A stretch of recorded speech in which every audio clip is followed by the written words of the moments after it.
বলতে আসলে কি বোঝায়, এই আইডিয়াটাকে, কনসেপ্টটাকে ক্লিয়ার করে আমি আমার মূল আলোচনায় যাবো ইনশাআল্লাহ বিইذনিল্লাহ। খুব সহজে যদি বলি, ইসলামিক লাইফস্টাইল হচ্ছে যে লাইফস্টাইল কোরআন সুন্নাহ থেকে উৎসারিত,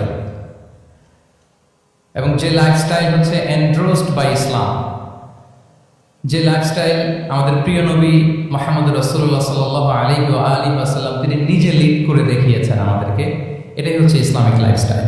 আই রিপিট, যে লাইফস্টাইল কোরআন সুন্নাহ থেকে উৎসারিত, যেই লাইফস্টাইলকে ইসলাম এন্ডোর্সড করে, এবং যে লাইফস্টাইল আল্লাহ রাসূল সাল্লাল্লাহু আলাইহি ওয়া আলিহি ওয়াসাল্লাম আমাদেরকে তিনি লিড করে দেখিয়েছেন, এটা একটা কমপ্লিট প্যাকেজ, একটা হোলিস্টিক প্রজেক্ট। এখানে কাটছাট করার সুযোগ নেই, মানে পিক অ্যান্ড চুজ করার সুযোগ নেই। আমার পুরো জীবনটাকে ইসলামে অনুশাসন দিয়ে যদি আমরা পরিচালিত করি, ইসলামের ছাঁচে যদি সাজাই, সেটা হবে ইসলামিক লাইফস্টাইল। এখানে পিক অ্যান্ড চুজের কোনো সুযোগ নেই। মানে মুসলিম হইলে পার্ট টাইম মুসলিম হওয়া যায় না, ফুল টাইম মুসলিম হইতে হবে। মানে জীবনের প্রতিটা অঙ্গনে ইসলামকে আমাদের প্র্যাকটিস করতে হবে, কারণ আমরা জানি ইসলাম মানে হচ্ছে কমপ্লিট সাবমিশন, হ্যাঁ, to the order of Allah, to the wish of Allah. কোনো যদি, কিন্তু, তবে ছাড়া আল্লাহর আদেশের সামনে নিজেকে উজাড় করে দেওয়ার নাম হচ্ছে ইসলাম। আই রিপিট, আমি আবারও বলছি, কোনো যদি, কিন্তু, তবে ছাড়া আল্লাহর অর্ডারের সামনে নিজেকে সঁপে দেওয়ার নাম কি? ইসলাম। সবাই বলুন তো, আল্লাহর আদেশের সামনে কোনো যদি, কিন্তু, তবে ছাড়া নিজেকে সাবমিট করা, এই সাবমিসিভ অ্যাটিটিউডের নাম কি? সবাই বলুন তো। তাহলে আপনি পিক এন্ড চুজ করতে পারবেন না, যে এটা আমার ভালো লাগে, এটা আমার সাথে যায়, সো আমি এটা নিলাম, এটা আমার সাথে যায় না, সো এটা থেকে আমি দূরে থাকলাম, তাইলে এটা ইসলামিক লাইফস্টাইল হলো না। এই কনসেপ্টটা কি ক্লিয়ার সবার কাছে? এটা একটা total package, it's a total project, it's a holistic program. আপনি আপনার সুবিধা মতো এখানে কাটছাট করতে পারবেন না, নিলে পুরোটাই নিতে হবে। তো আমরা অনেকে আবার কাটছাট করি নিজের মন মতো, তাদেরকে উদ্দেশ্য করে আল্লাহ তাআলা বলছেন, আফাতুমিনুনা বিবা'দিল কিতাবি ওয়া তাকফুরুনা বিবা'দ। তোমরা কি আল্লাহর কিতাবের কিছু অংশ মানো আর কিছু অংশ তোমরা অস্বীকার করো? এটা তোমাদের পলিসি। জেনে রেখো, ওয়ার্নিং দিচ্ছেন যে তোমাদের পলিসি যদি এটা হয়, তাহলে এই দুনিয়াতে আছে তোমাদের জন্য লাঞ্ছনা, আর আখিরাতে তোমাদেরকে শাস্তির মুখোমুখি হতে হবে। তাহলে কাটছাট করার সুযোগ নেই। আমরা যেটা করি, নামাজ, রোজা, হজ, যাকাতের মতো এই যে আনুষ্ঠানিক ইবাদতগুলো, এগুলোতে আমরা ইসলামকে খুব মানি, ইসলামের অনুশাসন মানি। কিন্তু আমাদের ব্যক্তি জীবন, পারিবারিক জীবন, সামাজিক জীবন, আমার ডিলিংসগুলো, আমার ট্রেড, আমার বিজনেস, আমার ব্যবসা, আমার বিয়ে শাদী, আমার বিহেভিয়ার, এগুলোকে অনেক সময় আমরা ইসলামের অনুশাসন অনুযায়ী মানতে চাই না। এগুলোর ক্ষেত্রে আমরা অনেক সময় ইসলামের অনুগামী হই না। এইখানে একটা ঝামেলা রয়ে গেছে আমাদের। কিন্তু মূল কথা হচ্ছে, আপনি ইসলামকে মানলে দ্য টোটাল প্যাকেজ আপনাকে মানতে হবে। এখানে কাটছাট করার কোনো সুযোগ আছে বলেন তো? আওয়াজ করে বলেন, কোন কাটছাটের সুযোগ কি আছে? না, কারণ কমপ্লিট প্যাকেজ, কমপ্লিট প্যাকেজ। জীবনের প্রতিটি অঙ্গনকে ইসলামের অনুশাসন দিয়ে সাজানো, বা জীবনের প্রতিটি অঙ্গনে ইসলামকে অনুশীলন করার নামই হচ্ছে ইসলামিক লাইফস্টাইল। মূলত ইসলামই একটা lifestyle. Islam is not merely a set of beliefs and rituals, rather it's a lifestyle. ইসলাম নিজেই একটা lifestyle that emphasizes justice, spirituality, integrity and modesty. আপনি যদি নিতে চান, আপনাকে পুরোটাই নিতে হবে, তাহলে কাটছাট করার সুযোগ নেই। এটা হচ্ছে প্রথম, the first and foremost reminder tonight, যে ইসলাম একটা টোটাল প্যাকেজ, একটা কমপ্লিট প্রোগ্রাম, একটা হোলিস্টিক প্রোগ্রাম। এখানে পিক অ্যান্ড চুজ করতে পারবো না আমরা। আপনি যদি আমাকে ইসলামী লাইফস্টাইলের উপরেই সেমিনারে কথা বলতে বলেন, I must say you have to take the entire package, পুরোটাই আপনাকে নিতে হবে। এই আইডিয়াটা ক্লিয়ার হয়েছে আমাদের সবার কাছে? সবার কাছে ক্লিয়ার তো? তাহলে পিক অ্যান্ড চুজ করবো নাকি? শুনি নাই সবার কাছ থেকে। পিক অ্যান্ড চুজ করা যাবে? কাটছাট করা যাবে? কিছু কিছু রুলস এন্ড রেগুলেশন আমার খুব ভালো লাগে, আমার জন্য খুব সুবিধা হয়, ওইটা নিলাম, বাকিগুলা কাটছাট করে দিলাম। তার মানে সহজভাবে পার্ট টাইম মুসলিম হওয়ার কোনো সুযোগ নেই, হলে ফুল টাইম হতে হবে। কাস্টমাইজড ইসলামের কোনো সুযোগ নেই, টোটাল প্যাকেজটাকে আমার অ্যাডপ্ট করতে হবে। এটা হচ্ছে ইসলামিক লাইফস্টাইল। তো আজকের এই সেমিনারে আমি কিছু ট্রেটস বা the core values of Islamic lifestyle আপনাদের সাথে শেয়ার করবার চেষ্টা করবো, যাতে করে ব্যাপারটা আরও ক্রিস্টাল ক্লিয়ার হয় যে আসলে what is Islamic lifestyle all about, আসলে এটা কি, কিভাবে এটা আমরা অ্যাডাপ্ট করবো, কিভাবে এটার সাথে নিজেকে খাপ খাওয়াবো, কিভাবে এটা আমরা প্র্যাকটিস করবো। তাহলে প্রাথমিক কথা অলরেডি ডান, যে কাটছাট আমরা করবো না, পিক অ্যান্ড চুজ করবো না, টোটাল প্রোগ্রামটাই আমরা নেওয়ার চেষ্টা করবো। তো এখন আমরা কিছু কোর ভ্যালিউজের কথা বলবো, যেগুলো দিয়ে ইসলামিক লাইফস্টাইলের মূল ধরনটা আমাদের কাছে ক্লিয়ার হবে। ইসলামিক লাইফস্টাইলের কথা যদি আমাদেরকে বলতে হয়, প্রথম যে ট্রেড, যে ক্যারেক্টারিস্টিক্স বা ভ্যালিউর কথা আমাকে বলতে হবে, সেটা হচ্ছে দ্য কনসেপ্ট অফ হালাল অ্যান্ড হারাম। ইফ দেয়ার ইজ নো হালাল অ্যান্ড হারাম, there is no Islamic lifestyle, for sure I am telling you. যদি হালাল হারাম না থাকে, এটা যদি আমরা মেনটেন না করি, এটা কোশ্চিনকালেও ইসলামিক লাইফস্টাইল হবে না। আপনাকে হারাম থেকে যোজন যোজন দূরে থাকতে হবে, আর হালাল দিয়ে জীবনটাকে সাজাতে হবে। কারণ যেখানেই হালাল সেখানেই বারাকা। রিপিট, আমি আবারও বলছি, যেখানেই হালাল সেটার মধ্যে কি? হারামে কোনো বারাকা আছে? হারামে আছে অস্থিরতা, সাময়িক উন্মাদনা, এর ভেতরে বারাকা নাই। হালালের ভেতরে আল্লাহ তাআলা বারাকা ঢুকিয়ে দিয়েছেন। আচ্ছা, আপনারা বলুন তো, গরুর গোশত খাওয়া এটা হালাল না হারাম? হালাল। কুকুরের গোশত খাওয়া হালাল না হারাম? আচ্ছা, গরু বছরে বাচ্চা দেয় কয়টা? গাভী? আচ্ছা, একটা। কুকুর দেয় কয়টা? কয়টা? 7টা, 8টা, 10টা? ফ্যামিলি প্ল্যানিং নাই তো? দেদারসে দিচ্ছে। আচ্ছা, গরু হালাল, কুকুর হারাম। গরু বাচ্চা দেয় কয়টা? কুকুর দেদারসে দিচ্ছে। তো তারপরেও বলেন, আমাদের এই যে বাংলাদেশে আমাদের কুরবানির ঈদে লক্ষ লক্ষ গরু জবাই হয়, বিয়ের অনুষ্ঠানগুলোতে এত গরুর গোশত আমরা খাই, প্রতিদিনের চাহিদা মেটানোর জন্য তো কত গরু কুরবানি করা হয়। এরপরে বলেন, বাংলাদেশে গরু বেশি না কুকুর বেশি? সবাই বলেন, গরু বেশি না কুকুর বেশি? কারণ কি? হালাল। কারণ কি? এই হালালে বরকত ঢুকিয়ে দিয়েছে কে? তাহলে if there is no concept of halal and haram, there is no Islamic lifestyle. প্রথম core value of Islamic lifestyle হচ্ছে আপনাকে হালাল দিয়ে আপনার জীবনকে সাজাতে হবে। লা ইয়াদখুলুল জান্নাতা জাসাদুন গুযিয়া বিল হারাম।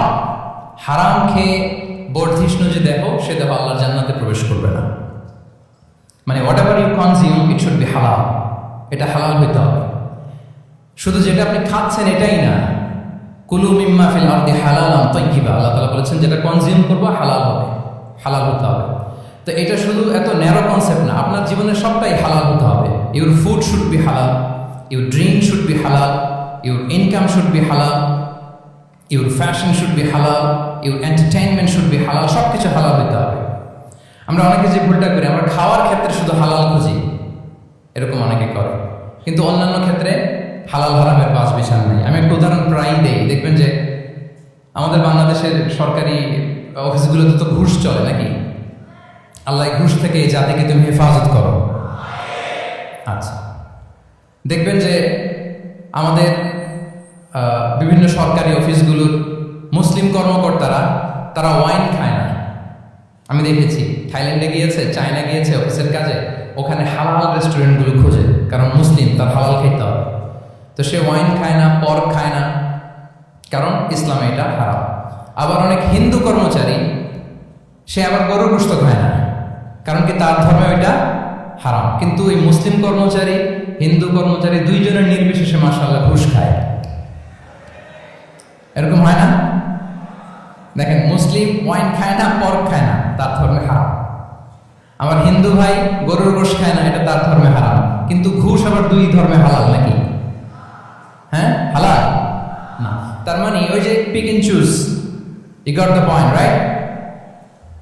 পিক এন্ড চুজ করেছে যে আমার ধর্মের এই নিয়ম আমি মানবো, কারণ এটা আমার জন্য খুব ফ্লেক্সিবল, এটা খুব ভালো লাগে। কিন্তু যেটা কঠিন হয়ে যাচ্ছে, যেটা তার বিরুদ্ধে দাঁড়াচ্ছে, ওইটা সে মানে না। তাহলে পিক এন্ড চুজ করার কোনো সুযোগ। আমরা আমাদের গোটা জীবনকে হালাল দিয়ে সাজাইতে হবে, তাহলে your lifestyle will be Islamic lifestyle. এই কথাটা কি বুঝতে পেরেছেন? তাহলে ইউর ফুড শুড বি হালাল, ইউর ড্রিঙ্ক শুড বি হালাল, ইউর ফ্যাশন শুড বি হালাল, ইউর ইনকাম শুড বি হালাল, ইউর এন্টারটেনমেন্ট শুড বি হালাল, even your relationship should be হালাল। ব্যাপার কি? এটার এত আওয়াজ বেড়ে গেল।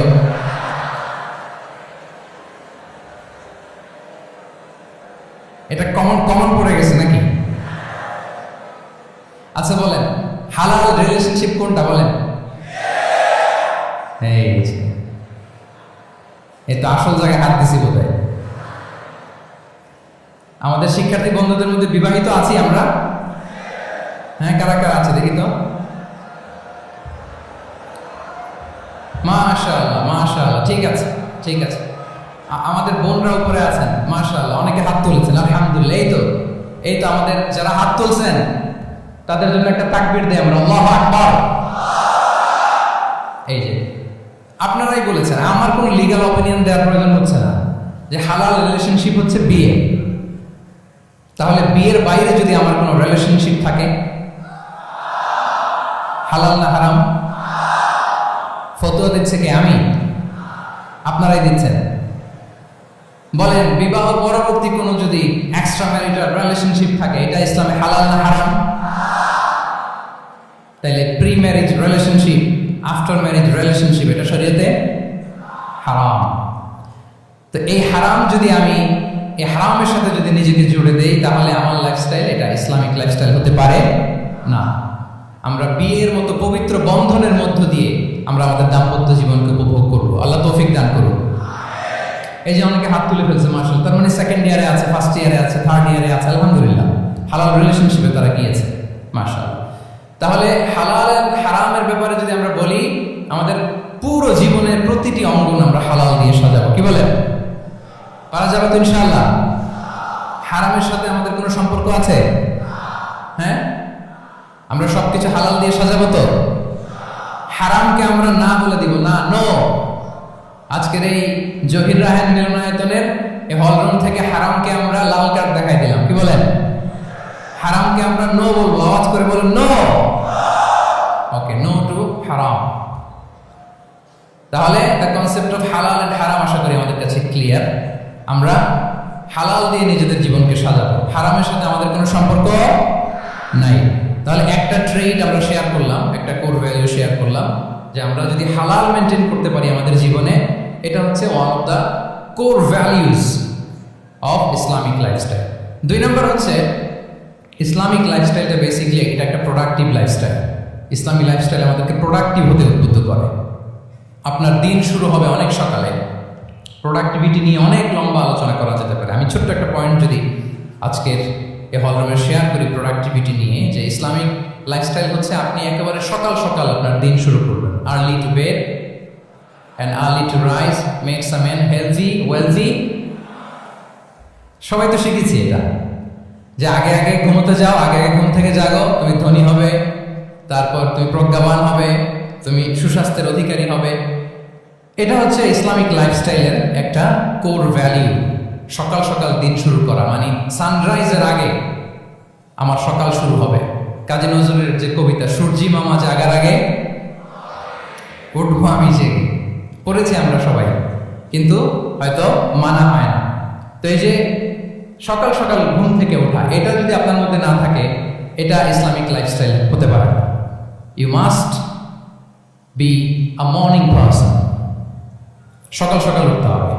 আপনার সময় এমনভাবে মেনটেন করবেন আপনি, যে সকাল সকাল ফজরের পর থেকে আপনি অ্যাক্টিভ। তার মানে you have to wake up early, you have to sleep early. একজন মর্নিং পারসন যদি না হন, এটা ইসলামিক লাইফস্টাইল হবে না। এর কারণ আল্লাহ রাসূল সাল্লাল্লাহু আলাইহি ওয়াসাল্লাম আমাদেরকে সকালে জেগে থাকার ব্যাপারে ইন্সপায়ার করেছেন, এবং তিনি দোয়া করেছেন এই উম্মার জন্য স্পেশালি, যে এই সময়টা এটা ফুল অফ বারাকা, ফুল অফ ব্লেসিংস। তিনি দোয়া করেছেন, আল্লাহুম্মা বারিক লি উম্মতি ফি বুকুরিহা। আল্লাহ এই উম্মতের বুকুরটা মানে সকালের সময়টা, লেটস সে সানরাইজের পরে 3-4 ঘন্টা, এই সময়টাকে আল্লাহ আপনি বরকত দিয়ে ভরে দেন। এই সময়টাতে ঘুমানো যাবে না, এটা হচ্ছে বরকতের সময়। এবং আল্লাহ রাসূল সাল্লাল্লাহু আলাইহি ওয়াসাল্লাম যদি কোনো সামরিক অভিযান প্রেরণ করতেন, এই টাইমে প্রেরণ করতেন, এই বকুরের টাইম।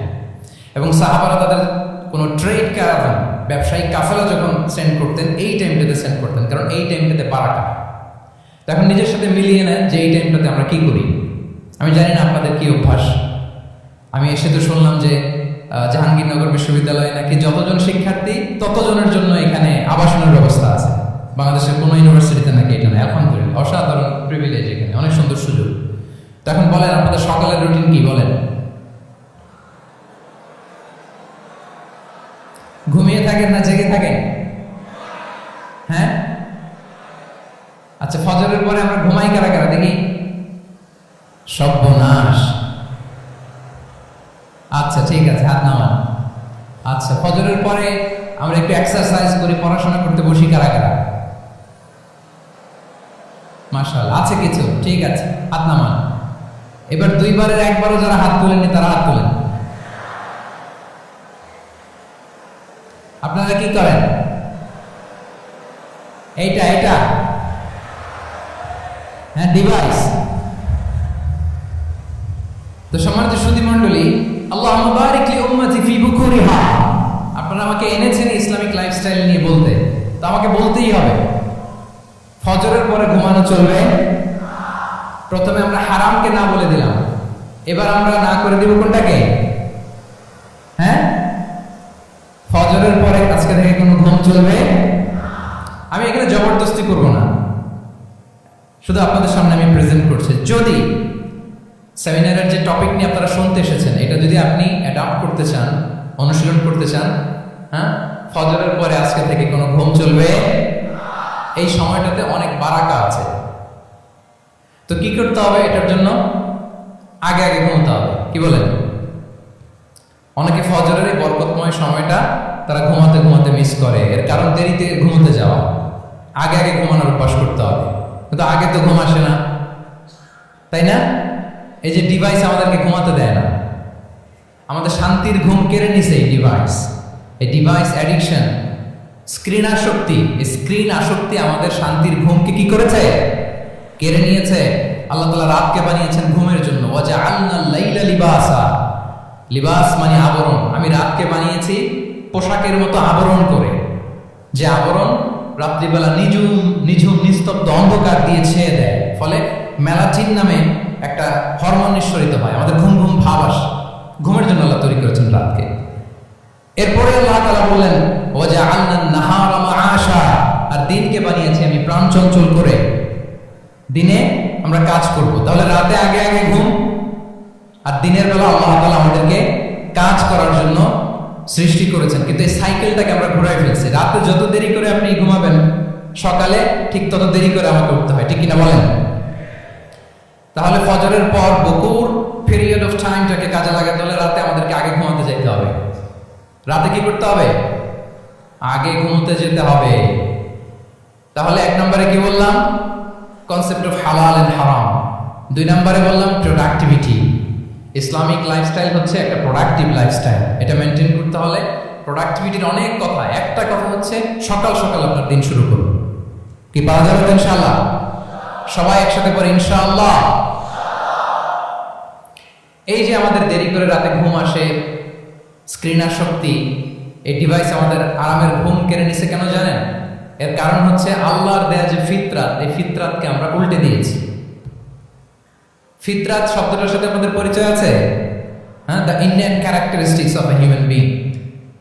একটা মানুষের যে ক্যারেক্টারিস্টিক্স, যে ইননেট স্বভাব দিয়ে আল্লাহ তাআলা তৈরি করেছেন, নেচার, এটাকে আরবিতে বলে ফিতরাত।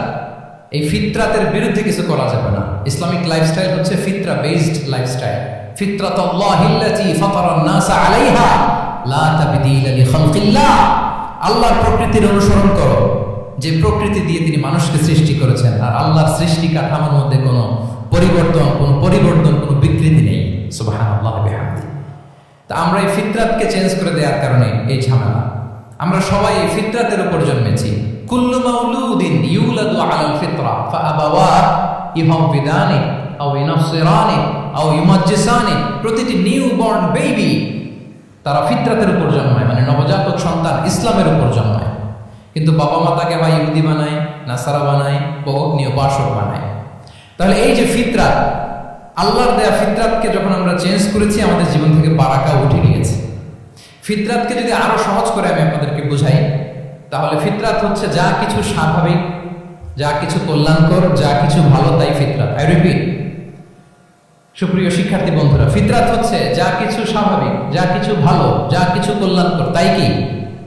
তাই ফিতরাত। এই যে এখন আরবি কোন মাস চলছে বলেন তো? রজব। এই রজব মাসের 26 তারিখ দিবাগত রাত্রে আল্লাহ রাসূল সাল্লাল্লাহু আলাইহি ওয়াসাল্লাম ঊর্ধ্ব জগতের একটা ভিজিটে গিয়েছিলেন। আমরা জানি না সবাই? হ্যাঁ, ইসরা মিরাজের কথা আমরা জানি।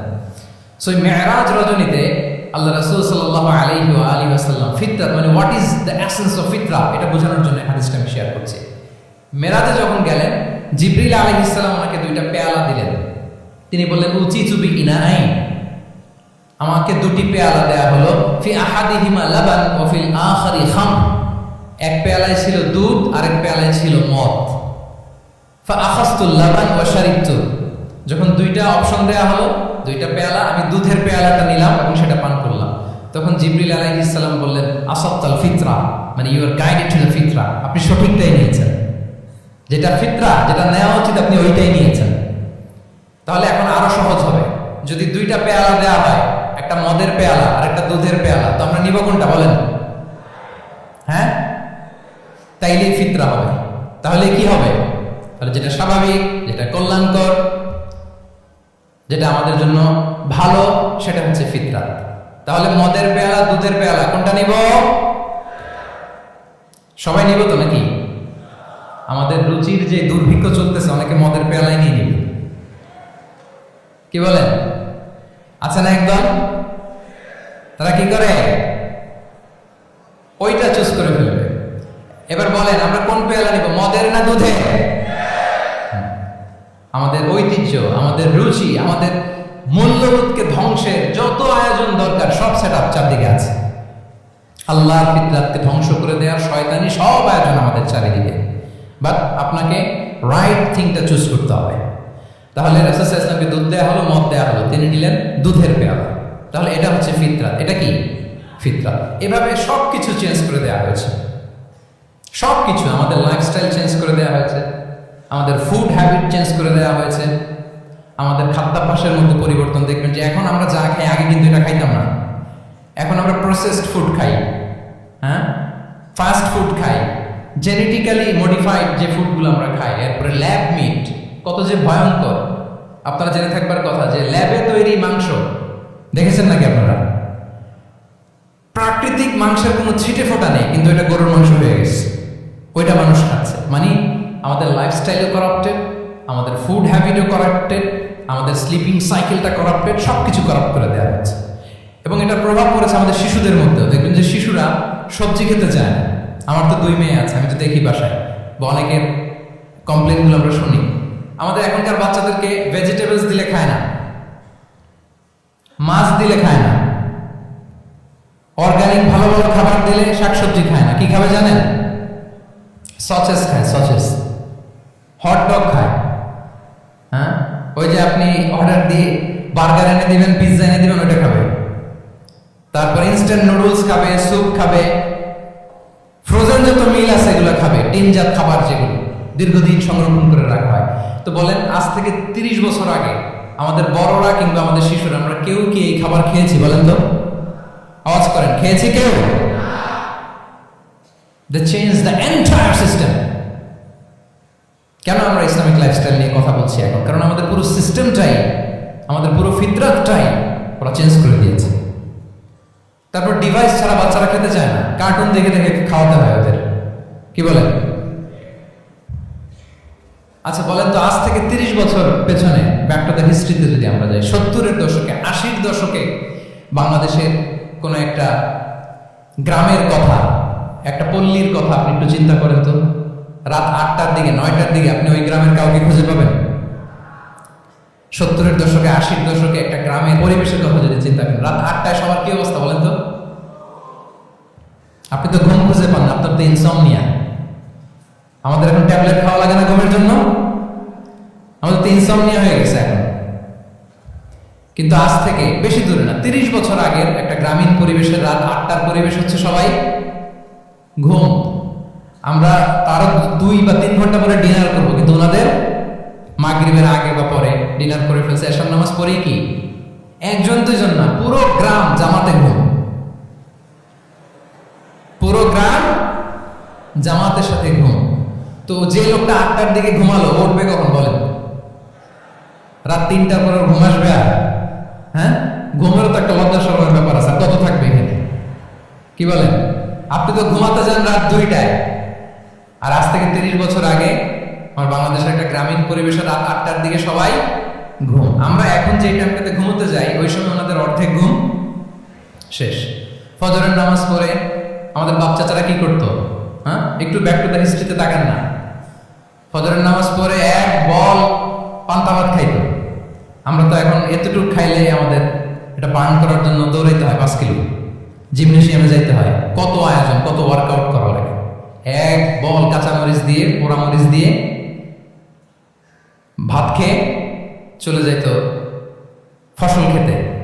দুপুরে আবার এক বল, খাইতে বসলেই এক বল। আমরা সারা মাসে খেতে পারি না এক বল। আচ্ছা, কি খেত? খাওয়ার আইটেমটা দেখেন তো, কোনো ফরমালিন আছে? কথা বলেন। কোন মেডিসিন ছিল না, একেবারে ফ্রেশ, হ্যাঁ, পিওর অর্গানিক। নিজেদের মাঠ থেকে আনা যে ধান, ঢেকি ছাটার ধান দিয়ে ভাত খেত। বাড়ির পুকুরের মাছ, কোনো ফরমালিন নাই। নিজের চাষ করা সবজি খেত, গোয়ালের দুধ খেত। আমরা অনেকে মনে করি যে আমাদের এই যে সায়েন্স এন্ড টেকনোলজিক্যাল অ্যাডভান্সমেন্টের জন্য আমরা বোধহয় খুব সুখে আছি, আমাদের দাদা পরদাদারা বোধহয় এত সুখ করে যায়নি। ওনারা যে সুখ করে গেছে তা আমরা চোখেও দেখিনি। আমার দাদা পরদাদারা যে সুখে লাইফ লিড করেছে তার অর্ধেকও আমরা করতে পারি না। তারাই আসলে শান্তির, সুখের, আনন্দের সময়টা তারা কাটিয়েছে। তাহলে সমাজের সুধী মণ্ডলী, পুরো আমি আপনাদেরকে বোঝানোর চেষ্টা করছি যে ইসলামিক লাইফস্টাইল নিয়ে why we should talk about Islamic lifestyle, কারণ পুরো সিস্টেমটাকে তারা কোলাপস করেছে, করাপ্ট করেছে। The food habit, the lifestyle, the sleeping style সব চেঞ্জ করেছে। তো এই জন্য আল্লাহর দেয়া ফিতরাতকে যেন আমরা প্রিজার্ভ করি, আমরা সচেতন হই। এখনই যদি সচেতন না হই, ডিজাস্টার আমাদের জন্য অপেক্ষা করছে। Just wait and see. তাহলে ইসলামিক লাইফস্টাইল হচ্ছে একটা ফিতরা বেসড লাইফস্টাইল। এই ফিতরাকে আমাদেরকে প্রিজার্ভ করতে হবে। তাহলে 3টা পয়েন্ট বলে ফেলছি অলরেডি, যদি আপনাদের মনে থাকে। প্রথমে কি বলেছিলাম? হালাল, হালাল দিয়ে জীবন সাজাবো। 2 নম্বরে প্রোডাক্টিভিটির জন্য কি করব? রাতে দেরি করে ঘুমাবো। তাহলে আগে আগে ঘুমাবো, ফলে আগে আগে ঘুম থেকে জেগে কাজ শুরু করবো। 3 নম্বরে ফিতরা, মানে আল্লাহর দেয়া প্রাকৃতিক যে নিয়ম, মানে আলোর সাথে সাথে আমার জীবন শুরু, আলো নাই আমি ঘুমায় পড়বো। কি বলেন? আপনি উন্নত দেশে তো তাই হয়। জাপানে আমি কয়েকবার গিয়েছি, আগে আগে ঘুমায় পড়ে। ইভেন আমেরিকাতে আমি কয়েকবার গিয়েছি, অনেক অনেক শহরে 8টার পরে সুপার শপ বন্ধ, 8টার পরে ঘুম এরা। আমরা হাঁটছি কোন দিকে? আমরা একটু নিজেদেরকে প্রশ্ন করি। তাহলে 3 নম্বর হচ্ছে ফিতরা বেসড যে লাইফস্টাইল, এটার দিকে আমাদেরকে ফিরে আসতে হবে। 4 নম্বর হচ্ছে মডেস্টি, শালীনতা। One of the core values of Islamic lifestyle. এই শালীনতা আমরা হারাতে বসেছি। মডেস্টি বললে অনেকে শুধু কাপড় চোপড় নিয়ে চিন্তা করে যে ছোট কাপড়, বড় কাপড়। Modesty is not about only clothing, but also your behaviour, your dealing, your overall character. শুধু আপনি মডেস্টি, শালীনতা বললে কাপড় চোপড় নিয়ে চিন্তা করবেন না। এটা আপনার মডেস্টি ইন ইউর স্পিচ, আপনার কথার মধ্যেও শব্দ চয়নে মডেস্টি থাকতে হবে, আপনার বিহেভিয়ারে মডেস্টি থাকতে হবে, আপনার ডিলিংসে মডেস্টি থাকতে হবে। এই শালীনতা আমরা হারাচ্ছি। তার বিপরীতে আমাদের সমাজে অশ্লীলতার প্রসার হচ্ছে, লাজুকতা হারিয়ে যাচ্ছে। লাজুকতা, লজ্জা শরম থাকা, এটা যে কত বড় নেয়ামত। যেই জাতি একবার এটা হারিয়ে ফেলে, আর কোনো কিছু দিয়ে, জোড়াতালি দিয়ে এটা তারা রিভাইভ করতে পারে না। এই যে ওয়েস্ট তো এখন যা যা আমাদেরকে শিখাইছে, যেটাকে আমরা স্ট্যান্ডার্ড মনে করি, আবার তারা ফিরতেছে। এই যে ডিভাইসের কথা বলছি না, আপনি অস্ট্রেলিয়ার খোঁজ খবর নেন, যারা খোঁজ নিয়েছেন তারা জানেন আন্ডার 16 কোনো বাচ্চা সোশ্যাল মিডিয়া ইউজ করতে পারে না অস্ট্রেলিয়াতে। 1 মাস অ্যাপ্লাই করে, কান্ট্রি ওয়াইড অ্যাপ্লাই করে দেখায় ফেলছে। Facebook including Facebook, WhatsApp, Twitter, TikTok, 10টা অ্যাপস যেগুলো বাচ্চাদের মধ্যে এডিকশন নিয়ে আসে, এগুলো সব বন্ধ। জানেন এই নিউজটা? জানেন? মানে ফিরতেছে, উল্টা ফিরতেছে। এই যে শালীনতার কথা আমরা বলি, এটা হারাচ্ছে। রাসূল সাল্লাল্লাহু আলাইহি ওয়াসাল্লাম বলেন, যার শালীনতা নাই, ইযা লাম তাস্তাহি ফাসনা মা শি'তা, যখন তোমার লজ্জা শরম থাকবে না, যা মনে চায় তাই করো। শিশু মুহাম্মদ চলে গেল সেই বনু সাদে, ছোট্ট মুহাম্মদ কাঁদে না, কাঁদে না কখনো। ক্ষুধা লাগলেও কাঁদে না, ব্যথা পেলেও কাঁদে না। কিন্তু ছোট্ট মুহাম্মদের প্রাইভেটসের জায়গা থেকে কাপড়টা যখন সরে যেত, শিশু মোহাম্মদ কেঁদে দিত। সুবহানাল্লাহ। শালীনতা, ইদা লাম তাস্তাহি ফাসনা মা শি'তা। রাসূল সাল্লাল্লাহু আলাইহি ওয়াসাল্লাম বলেছেন, যদি তোমার লজ্জা শরম না থাকে, লজ্জা শরমের মাথা যদি তুমি খাও, তুমি সব করতে পারবা, তোমাকে দিয়ে সব সম্ভব। তাহলে এই শালীনতা, এটা অনেক বড় নেয়ামত। সম্মানিত বন্ধুরা, আজকে দিনকে দিন আমাদের সমাজ থেকে শালীনতা হারিয়ে যাচ্ছে, লাজুকতা হারিয়ে যাচ্ছে। নারী পুরুষ উভয় দিক থেকে, বিশেষ করে আমাদের বোনদেরকে টার্গেট করা হয়েছে। নারীদেরকে, আমাদের বোনদেরকে, তাদেরকে প্ররোচিত করা হচ্ছে, তাদের সামনে আইডিয়া হাজির করা হচ্ছে যে নারী যত বেশি নগ্ন হতে পারে সে তত বড় সাহসী নারী। বলেন, আমাদের সমাজে পত্রপত্রিকা আপনারা দেখেন না এটা? যে নারী নিজেকে যত এক্সপোজ করবে সে তত বড় কি সাহসী নারী, এই তকমা তাকে দেয়া হচ্ছে। এটা টোটাল কমপ্লিট শয়তানের একটা মিশন। শয়তানের প্রথম মিশন হচ্ছে বনি আদমকে বিবস্ত্র করা। কি করা? আল্লাহ তাআলা আদম আলাইহিস সালাম, হাওয়া আলাইহিস সালামকে বলেছিলেন যে নিষিদ্ধ গাছ যেও না, খেও না। শয়তানের প্ররোচনায় খেয়ে ফেলেছিলেন, সাথে সাথে জান্নাতের পোশাক খুলে পড়েছে। তার মানে শয়তানের প্রথম মিশন হচ্ছে মানুষকে কি করা? নগ্ন করা। মানুষকে কি করা? নগ্ন করা। তাহলে আমাদের বোনদেরকে এমন ভাবে তাদের সামনে উপস্থাপন করা হচ্ছে, প্ররোচিত করা হচ্ছে এবং বলা হচ্ছে নগ্নতার পথে যে বেশি হাঁটে সে নাকি তত সাহসী নারী। নাউযুবিল্লাহ মিন যালিক। তাহলে এই যে মানব জাতিকে বস্ত্রহীন করা, এটা শয়তানের একটা মিশন। তার বিপরীতে ইসলাম নারীকে সম্মান দিয়েছে, সম্মান করেছে। যে ঘরে প্রথমে কন্যা জন্মায়, খায়রুকুম মান বুখিরা বিল উনসা, সে ঘরটাকে আল্লাহ তাআলা বরকতময় করে দেয়। 2 সন্তান তো 2 জান্নাতের দরজা ওপেন। 2 কন্যা সন্তান, 3 কন্যা সন্তান তো 3টা জান্নাতের দরজা ওপেন। সুবহানাল্লাহ। স্ত্রী হয়ে যখন ঘরে যাবে, যে ব্যক্তি তার স্ত্রীর কাছে সেরা, পরিবারের কাছে সেরা, সে সবার কাছে সেরা, সে আল্লাহর কাছে সেরা। সুবহানাল্লাহ। এবং কোন মা যদি সন্তান জন্ম দিতে যে মারা যায়, কিয়ামতের দিন আল্লাহ তাআলা ওই মাকে শহীদদের কাতারে দাঁড় করাবেন। আর যদি সেফলি সন্তান ভূমিষ্ঠ হয়, আল্লাহ বলে মায়ের পায়ের নিচে ওই সন্তানের বেহেশত। সুবহানাল্লাহ। কিভাবে নারীর স্ট্যাটাস, মর্যাদাকে ইসলাম বাড়িয়েছে। এবং এই যে ইসলাম যে নারীকে যে ভিআইপি হিসেবে কনসিডার করে, হ্যাঁ, ইসলামের দেয়া নারীর ড্রেস কোড নিয়ে আমাদের অনেকের কত কথা, কত ক্রিটিক। এটা কেন করে? কারণ Islam consider women as a queen. ইসলাম তো নারীকে রানী হিসেবে কনসিডার করে। কি হিসেবে বলেন? আচ্ছা বলেন, যে কুইন হবে, যে রানী হবে, তার একটা স্পেশাল ড্রেস কোড থাকবে না? তার একটা স্পেশাল প্রোটোকল থাকবে না? রানীর সাথে কি জামা চায়, দেখা করা যায়, তার কাছে যাওয়া যায়? আল্লাহু আকবার। কারণ ইসলাম চায় নারীদের জন্য পৃথিবীটা নিরাপদ হোক। ইসলাম চায় নিজ গৃহে বা কর্মক্ষেত্রে নারীরা নিরাপদ থাক। ইসলামের যত ভ্যালুজ আছে, যত রুলস এন্ড রেগুলেশন আছে, এটা আমাদের ভালোর জন্য, মানব জাতির কল্যাণের জন্য। তাহলে এই অশ্লীলতা থেকে আমাদের যোজন যোজন দূরে থাকতে হবে। If you talk about Islamic lifestyle, আমাদেরকে শালীনতা, মডেস্টি ফিরিয়ে আনতে হবে। You have to maintain modesty. আমি যদি আরো ডিপে যাই, দেখেন এই যে প্রত্যেকের হাতে এক একটা করে পর্ন হাব হয়ে গেছে। হয়েছে না? পর্নোগ্রাফির শয়লা, বিকৃত যৌনাচারের শয়লা এখন নতুন নামে, নতুন মোড়কে, এলজি আমাদের সমাজে নানা মোড়কে আমাদের সামনে উপস্থাপন করা হচ্ছে। শুনেছেন না এগুলো? আপনারা নাম শুনেছেন? এই যে ট্রান্স, নাম শুনছেন না? নিজের দেহ কাটাকাটি করে দিব্যি পুরুষ, 4 সন্তানের বাবা, এখন হঠাৎ করে বলে যে আমি মনে মনে নারী, তো সোসাইটি যেন আমাকে নারী স্বীকৃতি দেয়। বায়োলজিক্যালি দিব্যি নারী, 3 সন্তানের মা, এখন বলে যে এখন আমি মনে মনে ভাবতেছি পুরুষ, তো আমাকে পুরুষ হিসেবে তুমি কনসিডার করো। আল্লাহর দেয়া ফিতরাত, এই যে বলছে উল্টায় ফেলতেছে, এই ফিতরাতকে ধ্বংস করার সবচেয়ে জঘন্যতম এই নতুন যেটা বাজারজাত করা হচ্ছে যে আইডিওলজি, এটা হচ্ছে ট্রান্স। অধিকারের মোড়কে তাও আসতেছে কিভাবে? কিসের মোড়কে বলেন তো? রাইটস এর কথা বলে, যেটা একটা রাইটস। এজন্য সম্মানিত সুধী মণ্ডলী, শালীনতার কোনো বিকল্প নেই। If you want to take care of yourself, if you want to take care of your family, your society, you have to maintain modesty. কোনো বিকল্প নেই, সাবধান হইতে হবে আমাদেরকে। তাহলে 4 নম্বরে কি? শালীনতা। মডেস্টি, শালীনতা হচ্ছে ইসলামিক লাইফস্টাইলের ভূষণ।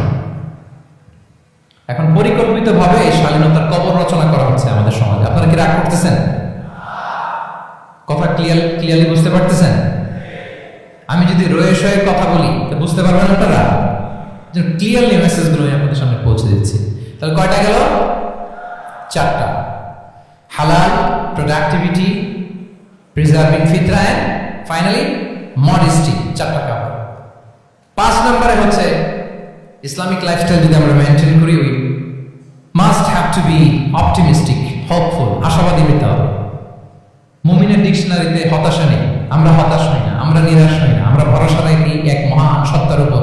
আওয়াজ করে বলুন, তিনি কে? শয়তানের মিশন হচ্ছে আমাদেরকে হতাশ বানানো।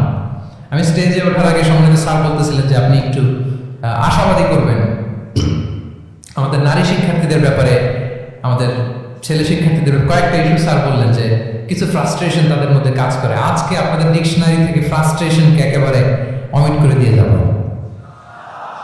বলেন, বিশ্বাসীদের ডিকশনারিতে হতাশা বলে কোনো শব্দ আছে? ফ্রাস্ট্রেশন আছে? কারণ শয়তানের মিশন হচ্ছে আমাদেরকে হতাশ বানানো। কি বানানো? হয় শয়তান আমাদেরকে আশাবাদী করতে চায় না, সে চায় আমরা যেন হতাশ হই। আমি ভুল করেছি, পাপ করেছি, অন্যায় করেছি, তো শয়তান সেই পাপের সাগরে আমাকে হাবুডুবু খাওয়াতে চায়, বলে আর অনেক ভুল হয়ে গেছে, অনেক দূর তুই চলে এসেছিস, আর আল্লাহ তোকে ক্ষমা করবে না, থাক এখানেই থাক, করতে থাক। এরকম শয়তান টেম্পটেশন দেয়, প্রভোকেশন করে। কিন্তু শয়তান জানে না যে আল্লাহর রহমতের দরিয়া কত বড়।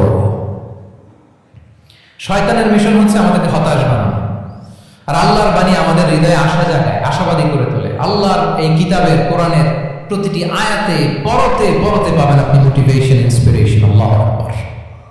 লা তাহজান ইন্নাল্লাহা মা'ানা। মনকে তুমি বুঝিয়ে বলো আল্লাহ আছেন আমার সাথে। জাহাঙ্গীরনগর বিশ্ববিদ্যালয়ের আমার সুপ্রিয় শিক্ষার্থী বন্ধুরা, এই বাক্যটি নিজের জীবনের জন্য, নিজের জীবনের সাথে সেট করে নেন। মনকে তুমি বুঝিয়ে বলো আল্লাহ আছেন আমার সাথে। বিপদে আপদে, আমাদের লাইফে আপস এন্ড ডাউনস থাকে, সব মুহূর্তে আমরা এই কথাটা খেয়াল করবো যে কেউ যদি আমাকে হেল্প করার জন্য নাও থাকে, এক মহান সত্তা আছে, তিনি কে? আল্লাহ রাসূল সাল্লাল্লাহু আলাইহি ওয়াসাল্লাম আবু বকর রাদিয়াল্লাহু তাআলা আনহু গারে সাওরে হিজরতের রাতে লুকিয়ে আছেন। কুরাইশরা খুঁজতেছে, আবু বকর রাদিয়াল্লাহু তাআলা আনহু তটস্থ, না জানি ধরা পড়ে যায়। তিনি বলছেন, কুরাইশরা আমাদের এত পাশ দিয়ে যাচ্ছে, একটু মাথা নিচু করলে দেখে ফেলবে আমাদের। রাসূল সাল্লাল্লাহু আলাইহি ওয়াসাল্লাম বললেন যে ভয় পেও না আবু বকর, তুমি কি ভেবেছো আমরা এখানে গুহাতে দুইজন? না, এই গুহায় আমরা দুজন নই, আমাদের সাথে একজন মহান সত্তা আছে, তিনি কে? আমরা 3 জন এখানে। লা তাহজান ইন্নাল্লাহা মা'ানা। ভয় পেও না, হতাশ হয়ো না, নিশ্চয় আল্লাহ আমাদের সাথে আছে। আল্লাহ তাআলা সরাসরি কথাটাকে কোরআনে কোট করেছেন যে লা তাহজান ইন্নাল্লাহা মা'ানা। তাহলে সুপ্রিয় বন্ধুরা, এই বাক্যটা আমাদের খেয়াল রাখতে হবে যাদের মধ্যে ফ্রাস্ট্রেশন কাজ করে, যে মনকে তুমি বুঝিয়ে বলো কে আছেন আমার সাথে? আল্লাহ আছেন আমার সাথে। এরকম কোরআনের পরতে পরতে অনেক আয়াত পাবেন। লা তাইয়াসু মির রাহিল্লাহ ইন্নাহু লা ইয়াইয়াসু মির রাহিল্লাহি ইল্লাল কওমুল কাফিরুন। আল্লাহর রহম থেকে নিরাশ হয়ো না। কাফিররা ছাড়া কেউ আল্লাহর রহম থেকে নিরাশ হয়? আমি আপনি আমাদের জীবনে কত ভুল করেছি, কত অন্যায় করেছি, কতটাই বা পাপ করেছি। মনে রাখবেন, আমাদের পাপ যত বড় হোক, আল্লাহর রহমতের দরিয়া তার চাইতেও বড়। ইন্না মা'আল উসরি ইউসরা ফাইন্না মা'আল উসরি ইউসরা, and verily with every hardship there is an ease. প্রত্যেক কষ্টের পরেই থাকে স্বস্তি। এই বাক্যগুলো কি আপনাকে মোটিভেশন দেয় না? এই কথাগুলো কি আপনাকে চাঙ্গা করে না? আপনার জীবনে ইন্সপিরেশন হয়ে আসে না এই কথাগুলো? ওয়ালা তাহিনু ওয়ালা তাহজানু ওয়া আনতুমুল আ'লাউনা ইন কুনতুম মুমিনিন। চিন্তা করো না, হতাশ হয়ো না, তোমাদেরই বিজয় হবে যদি তোমরা মুমিন হও। আল্লাহু আকবার। তাহলে আপস এন্ড ডাউনস থাকবে, এবং মুমিন জীবনে তো হতাশা থাকবেই না। কারণ আমার জীবনে যদি কোনো কষ্টের ঘটনা ঘটে, এটার জন্য আমি রিওয়ার্ড পাবো। আমি যদি অসুস্থ হই, আমার প্রত্যেক অসুস্থতার কারণে আমার পাপ মোচন হয়। সুবহানাল্লাহ পড়েন। আপনার জ্বর হয়েছে, এই জ্বরের কারণে আল্লাহ আপনার গুনাহ মাফ করবে। আপনি ব্যথা পেয়েছেন, অসুস্থ হয়েছেন, আল্লাহ তাআলা গুনাহ মাফ করে দিবেন। তাহলে হতাশার কোনো সুযোগ আছে বলেন? না। মুমিন জীবনে হতাশার কোনো সুযোগ নেই। রাসূল সাল্লাল্লাহু আলাইহি ওয়াসাল্লাম বলেন, মা ইউসিবুল মুসলিমা মিন নাসাব ওয়ালা ওয়াসাব ওয়ালা হাম হাম্মিন ওয়ালা হুজনিন ওয়ালা আযান ওয়ালা গাম্মিন হাত্তা শাওকাতি ইউশাকুহা ইল্লা কাফারাল্লাহু বিহা মিন খাতায়া। মুমিন জীবনে যত ব্যথা, কষ্ট, দুঃখ, এমনকি ফল পাড়তে যে গাছের কাটার খোঁচা যদি খান, রাসূল সাল্লাল্লাহু আলাইহি ওয়াসাল্লাম বলেন ওই খোঁচার ব্যথার কারণে আল্লাহ তোমার গুনাহ মাফ করে দেয়। কেউ অসুস্থ হয়ে রাসূল সাল্লাল্লাহু আলাইহি ওয়াসাল্লামের কাছে আসলে রাসূল সাল্লাল্লাহু আলাইহি ওয়াসাল্লাম কি বলতেন জানেন? কেউ জানেন? লা বাস আলাই তুহুরুন ইনশাআল্লাহ। তিনি বলতেন, আরে don't worry about it, it will cleanse up your scenes. ভয় পেও না, আরে অসুস্থতা, এটার কারণে আল্লাহ তোমার গুনাহ মাফ করে দিবে। সুবহানাল্লাহ। তাহলে অসুস্থ ব্যক্তি আর উজ্জীবিত হতো না? রাসূল সাল্লাল্লাহু আলাইহি ওয়াসাল্লাম অসুস্থ ব্যক্তিকে দেখলেই মাথায় হাত বুলিয়ে দিতেন, দোয়া করতেন, আল্লাহুম্মা রাব্বান নাস আযহিবিল বাস ইশফি আনতা শাফি, দোয়া করে দিতেন। আর বলতেন, আরে ভয় পেও না, এই অসুস্থতা তোমার গুনাহ মাফ করে দিচ্ছে। তাহলে অসুস্থতার মধ্যেও তারা উজ্জীবিত হতো। আমরা মানুষকে আশাবাদী করবো, ভয় দেখাবো না। অসুস্থ মানুষকে ভিজিট করতে গেলে আপনারা কি করেন? ভয় দেখান নাকি? না, আশাবাদী করবেন, বলবেন যে আরে কি অসুস্থতা, আপনার দেখে দেখে অনেক সুস্থ লাগতেছে, বলতে পারবেন না? কিন্তু আমরা কি করি? কেউ অসুস্থ হইলে ওই অসুস্থতায় সবচেয়ে কষ্ট পেয়ে যে মারা গেছে তার হিস্ট্রি বলা শুরু করি। এরকম করে না অনেকে? ধরেন যে একজন ক্যান্সারের পেশেন্টকে দেখতে গেছেন, এবার যে আপনার কোন খালা ক্যান্সারে কিভাবে ধুকে ধুকে মরছিল, ওই হিস্ট্রি আপনি বয়ান দিতে শুরু করছেন। বেচারা বাঁচবে? যা একটু সুস্থ ছিল ওইটাও তো অসুস্থ বানাই দিচ্ছেন।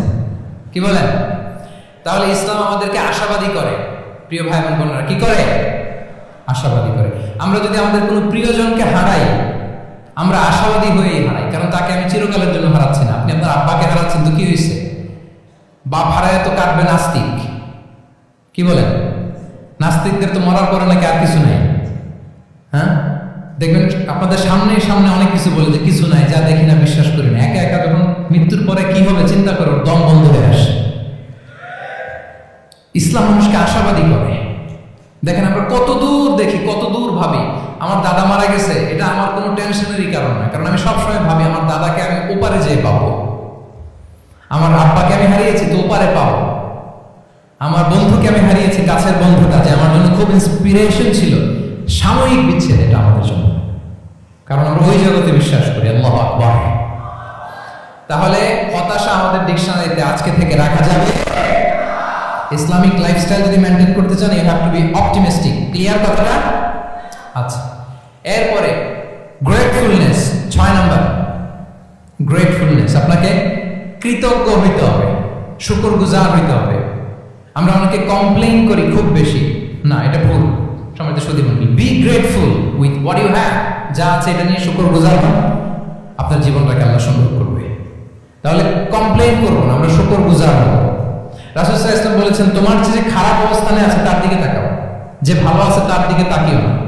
হ্যাঁ, যে ভালো আছে তার মতো আপনি হওয়ার চেষ্টা করবেন। আপনার গোল থাকবে। I'm not talking about the goals and plans. Your plan and goal should be bigger and bigger. But আপনি ও খুব ধনী, ও খুব ভালো আছে, এটা দেখে কষ্ট পাবেন না। কারণ আপনি খেয়াল করেন যে আপনার যে অনেক খারাপ অবস্থানে আছে অনেকে, ওর দিকে তাকালে দেখবেন যে আপনার আর খারাপ লাগতেছে না। শেখ সাদি রাহিমাহুল্লাহ, বিখ্যাত কবি, নাম শুনেছেন না? ওনার একবার পায়ে দেওয়ার মতো জুতা ছিল না। কি ছিল না? সবাই বলুন, কি ছিল না? জুতা। তো উনি একবার রাস্তা দিয়ে হাঁটতেছেন, হঠাৎ দেখেন এক লোকের 2টা পাই নেই। কি নাই? শুকরগুজার হলেন, চিৎকার করে বললেন আলহামদুলিল্লাহ, যে আল্লাহ অনেক ভালো আছি, আমার জুতা নাই এজন্য মন খারাপ, ওর তো পাই নেই। হ্যাঁ, এজন্য বেঁচে যে আছি এজন্যই আলহামদুলিল্লাহ। লা ইন শাকারতুম লা আযীদান্নাকুম ওয়া লা ইন কাফারতুম ইন্না আযাবি লাশাদীদ। আল্লাহ বলেন, যদি শুকরিয়া করো, শুকরগুজার হও, আমি আল্লাহ নিয়ামত বাড়িয়ে দেব। যদি নাশুকরি করো, জেনে রাখো আমার শাস্তি কঠিন। তাহলে বেঁচে যে আছি এজন্যই কি পড়া উচিত? জাহাঙ্গীরনগর বিশ্ববিদ্যালয় আওয়াজ করেন, বেঁচে যে আছি এজন্য কি পড়বো? আপনি যে অবস্থানে থেকে খুশি না, ভালো লাগে না আপনার, যে হায় রে আমি তো লুজার, আমার কিচ্ছু নাই, আপনার এই অবস্থানে পৌঁছাটা অনেকের জন্য স্বপ্ন। মানে যেটা পেয়ে আপনি হ্যাপি না, কতটুকু হইতে পারাটা অনেকে কি স্বপ্ন। আপনাকে যদি জিজ্ঞেস করি, ভাই কি চান, কি লাগবে বলেন, কি চান? তা আপনি বলবেন যে শেখ আমি ধনী হতে চাই, আমার একটা ব্রাইট ক্যারিয়ার চাই, আমি টাকা চাই, আমি খ্যাতি চাই, আমি ক্ষমতা চাই, এটা চাই, কত যে চাওয়ার ফিরিস্তি আমাদের। আপনি একটু একটা ক্যান্সার হসপিটালে যান তো, ক্যান্সারের 3rd স্টেজে চলে আসছে, ধুকে ধুকে লাস্ট স্টেজে চলে আসছে। আপনার তো অনেক কিছু চাই, আপনি ওকে একটু জিজ্ঞেস করেন যে ভাই আপনি কি চান? ও টাকা চায় না? ক্যান্সারের রোগী টাকা চাবে? খ্যাতি চাবে? ব্রাইট ক্যারিয়ার চায়? সে কি চায় বলেন তো একটু? সে একটু বাঁচতে চায়। যে ভাই তুমি কি চাও? বলবে আমি কিছু চাই না, একটু বাঁচতে চাই। বার্ন ইউনিটে যদি কখনো যাওয়ার সুযোগ হয়, দেখবেন যে চিৎকার করে তারা, এত কষ্ট, এই দহনের কারণে এত কষ্ট, তারা চিৎকার করতে থাকে হসপিটালকে কাঁপিয়ে। আপনি ওকে একটু জিজ্ঞেস করুন ভাই কি চাও? বলেন তোর চাওয়াটা কি? ও শুধু বাঁচতে চায়, কিন্তু ওই বেঁচে থাকা নিয়ে তো আমাদের কোনো ফিলিংসই নাই। আমরা যে বেঁচে আছি এটা যে শুকরগুজার হওয়ার অনেক বড় একটা কারণ, আমরা এরকম করে ভাবিই না। এজন্য সুপ্রিয় সুধী মণ্ডলী, আমরা যে বেঁচে আছি এজন্য আলহামদুলিল্লাহ। শুধু বেঁচে থাকার কারণে আমরা কি করব? তাহলে গ্রেটফুলনেস, আপনি যদি ইসলামিক লাইফস্টাইলে নিজেকে অভ্যস্ত করতে চান, আপনার যেমনি অপটিমিস্টিক হইতে হবে, এট দ্য সেম টাইম আপনাকে কি হইতে হবে? গ্রেটফুল হইতে হবে। 7 নম্বরে তাওয়াক্কুল। Put your trust on Allah, because only He can help you, only He can protect you. And when you put your trust on Allah, you are in a divine shield. আপনি যখন আল্লাহর উপর নিজেকে ন্যস্ত করেন, আপনি একটা ডিভাইন, একটা প্রোটেকশনের ভিতরে থাকেন। বিশ্বাসীরা কি করে? আল্লাহর উপর ভরসা করে। কি করে? কার উপর? তদবিরের উপর, লবিং এর উপর, মামা চাচা? তাহলে আল্লাহর উপর ভরসা হবে। কার উপর? ফাইদা আসামতা ফাতাওয়াক্কাল আলাল্লাহ, আল্লাহর উপর ভরসা করুন। এমনকি ঘর থেকে বের হওয়ার সময় রাসূল সাল্লাল্লাহু আলাইহি ওয়াসাল্লাম আমাদেরকে বলেছেন আল্লাহর উপর তাওয়াক্কুল করো। আমরা কি দোয়া করি বলেন তো ঘর থেকে বের হয়ে? বিসমিল্লাহি তাওয়াক্কালতু আলাল্লাহ। এই তাওয়াক্কুল নিয়ে আমাদের অনেক মিসকনসেপশন আছে। আমাদের মধ্যে একটা প্রবণতা আছে, অনেকে বলে যে যা হবে হবে, আল্লাহ ভরসা। বলে যে যা হবে হবে, কি ভরসা? কথা বলতে হবে তো আমার সাথে। আপনার কি বোরিং হচ্ছেন? অনেক রাত হয়ে গেছে, তো শেষ করে দিই তাহলে। আর কয়েক মিনিটের মধ্যে শেষ করবো ইনশাআল্লাহ। তাহলে অনেকের মধ্যে একটা প্রবণতা আছে, তারা বলে যে যা হয়েছে হয়েছে, কি ভরসা? যা করে আল্লাহ, আল্লাহ ভরসা। এটা it's not the concept of তাওয়াক্কুল। এটা তাওয়াক্কুল নয়। ইসলামে তাওয়াক্কুল is always at the second step. The first step is your effort. প্রথমে আপনি চেষ্টা করবেন, এরপরে আপনি আল্লাহর উপর তাওয়াক্কুল করবেন। কিছু না করে যদি বলেন আমি আল্লাহ ভরসা, এটা আল্লাহ ভরসা হয়েছে?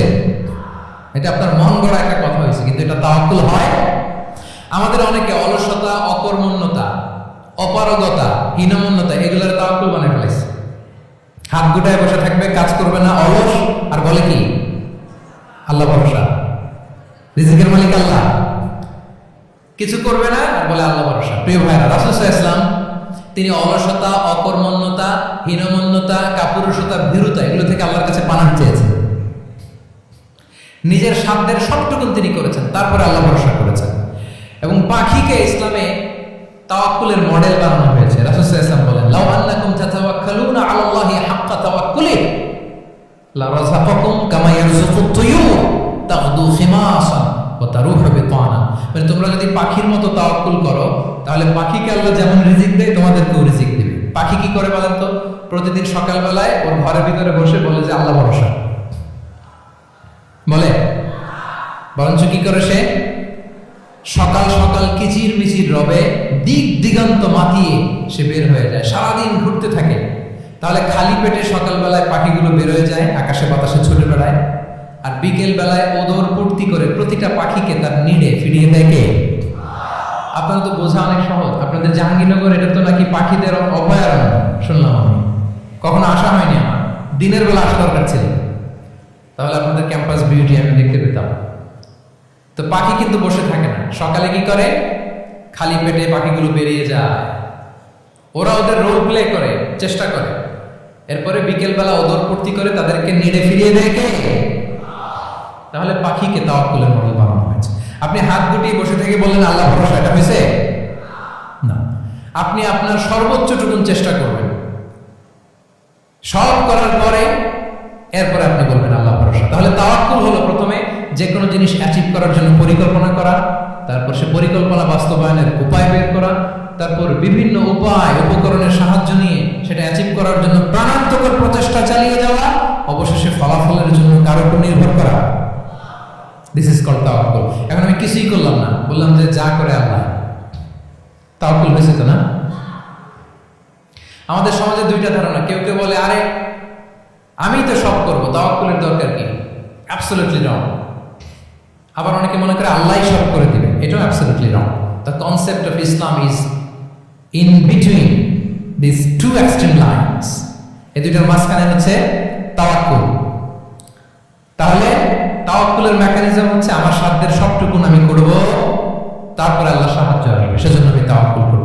আপনারা মুসা আলাইহিস সালামের ঘটনা জানেন। উনি যখন বনী ইসরায়েলকে নিয়ে লোহিত সাগরের সামনে আসলেন, ফেরাউন তার সৈন্য নিয়ে ধাওয়া করলো, আল্লাহ তাআলা সাথে সাথে কি রাস্তা বানাই দিলেন নাকি? সাগরের মাঝখানে না। আল্লাহ বললেন আনিদ্রিব বিআসাকাল বাহর, লাঠি দিয়ে একটা বাড়ি মারো সাগরে। মুসা আলাইহিস সালাম বাড়ি না মারলে তো আল্লাহ রাস্তা বানাতে পারতেন না, না পারতেন না? পারতেন, কিন্তু এটা তাওয়াক্কুলের মেকানিজম নয়। ওনাকে বলেছেন বাড়ি মারো, উনি লাঠি দিয়ে বাড়ি মারলেন, বিশাল রাস্তা হয়ে গেল। মারিয়াম আলাইহিস সালাম যখন ঈসা আলাইহিস সালামকে ডেলিভারি করলেন, ক্লান্ত শ্রান্ত ক্ষুধার্ত, কি খাবেন? আল্লাহ তাআলা বললেন ওয়াহুজ্জি ইলাইকি বিজিযিন নাখলাতি তুসাকিত আলাইকি রুতাবান জানিয়া, মানে মারিয়াম একটু কষ্ট করে উঁচু হয়ে পাশে একটা খেজুর গাছ আছে, ওটা ডাল ধরে টান দাও, কষ্ট সে পাকা খেজুর পড়বে নিচে, ওটা খাও। উনি টান না দিলে আল্লাহ এমনি অটোমেটিক্যালি পাঠাতে পারতেন না খেজুর?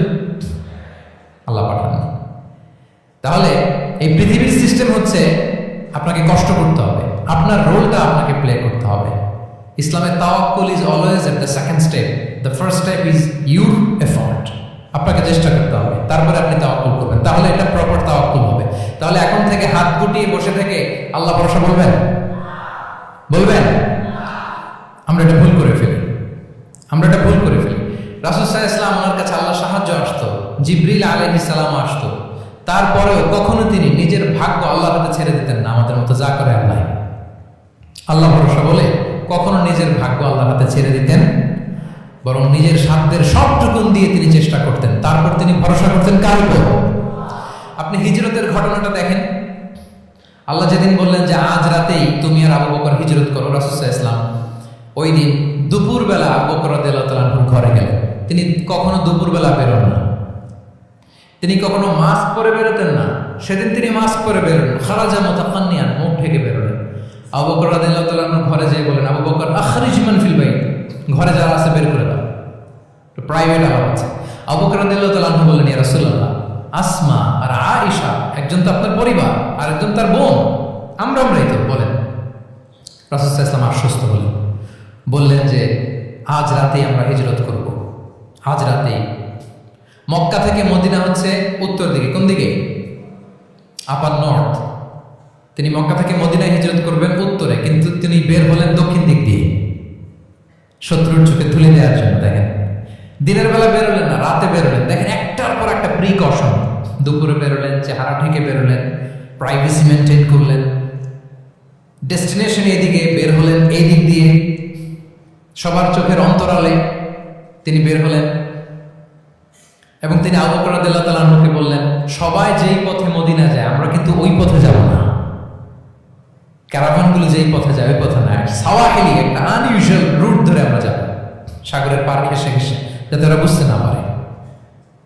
এই জন্য আবু বকর রাদিয়াল্লাহু তাআলা আনহু একজনকে ভাড়া করলেন, আব্দুল্লাহ ইবনে উরাইকিত নামে, যে আনইউজুয়াল রাউটটা চিনে, যে সাগরের পাশ ঘেঁষে চলে যাওয়া পথ দিয়ে মক্কা থেকে রাসূল সাল্লাল্লাহু আলাইহি ওয়াসাল্লামকে মদিনায় পৌঁছায়। দুইটা ওট তিনি 2 মাস ধরে এটাকে নার্চারিং করে রাখলেন। 3 দিন আবু বকর রাদিয়াল্লাহু তাআলা আনহু এবং রাসূল সাল্লাল্লাহু আলাইহি ওয়াসাল্লাম গারে সাউরে অবস্থান করলেন 3 দিন, যাতে করে বুঝতে পারেন যে মক্কায় তাদের ব্যাপারে কি বলা হয়।